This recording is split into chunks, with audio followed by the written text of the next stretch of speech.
Hello friends, welcome to my YouTube channel AG digital school. তো AG digital স্কুলে তোমাদের প্রত্যেকে স্বাগত জানাই বন্ধুরা। আজ আমি তোমাদের সামনে নিয়ে চলে এসেছি প্রজাতন্ত্র দিবস উপলক্ষে ছোট্ট একটি বক্তব্য। তো দেখে নাও বক্তব্য।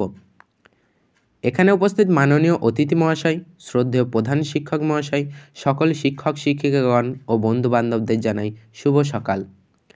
আজ এই বিশেষ দিনে প্রজাতন্ত্র দিবস সম্পর্কে কিছু বলার জন্য আমাকে সুযোগ দেওয়ায় আমি গর্ব অনুভব করছি। 1947 সালে 15ই আগস্ট ভারত স্বাধীনতা লাভ করে। তার ঠিক আড়াই বছর পর 1950 সালে 26শে জানুয়ারি ভারতীয় সংবিধান কার্যকরী হয়।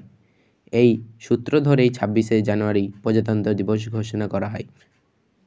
ভারতীয় সংবিধান হলো ভারতের সর্বোচ্চ আইন এবং এই সংবিধানের রচয়িতা ছিলেন ডক্টর বি.আর. আম্বেদকর।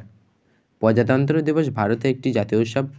সারা ভারতবর্ষে এই দিনটি অত্যন্ত গৌরবের সাথে পালিত হয়।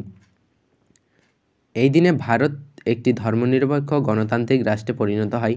এই বিশেষ দিনে স্বাধীনতা আন্দোলন ও তার পরবর্তী যুদ্ধগুলিতে ভারতের সার্বভৌমত্বের রক্ষায় শহীদ সৈন্যদের প্রতি শ্রদ্ধা জ্ঞাপন করা হয়।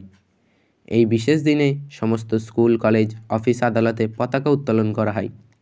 প্রজাতন্ত্র দিবস উপলক্ষে দেশের রাষ্ট্রপতি, উপরাষ্ট্রপতি, প্রধানমন্ত্রী সহ গুরুত্বপূর্ণ নেতৃস্থানীয় ব্যক্তিরা নয়াদিল্লির রাজপথে কুচকাওয়াজে যোগ দেন। দেশের সর্বত্র এই সংবিধানকে সম্মান জানানো হয় এবং অতি আনন্দের সাথে এই দিনটি উদযাপন করা হয়। ধন্যবাদ। জয় হিন্দ, বন্দে মাতরম। তো বন্ধুরা, এই ছিল প্রজাতন্ত্র দিবস উপলক্ষে ছোট্ট একটি বক্তব্য। তো তোমরা অবশ্যই কমেন্টে জানাবে ভিডিওটি তোমাদের কেমন লেগেছে। ভিডিওটি ভালো লাগলে অবশ্যই একটা লাইক করো, আর চ্যানেলে নতুন হয়ে থাকলে চ্যানেলটিকে অবশ্যই সাবস্ক্রাইব করে রেখো। তোমাদের জন্য এরকম অনেক ভিডিও অপেক্ষা করে আছে। তো সবশেষে বলি, ভালো থেকো, সুস্থ থেকো।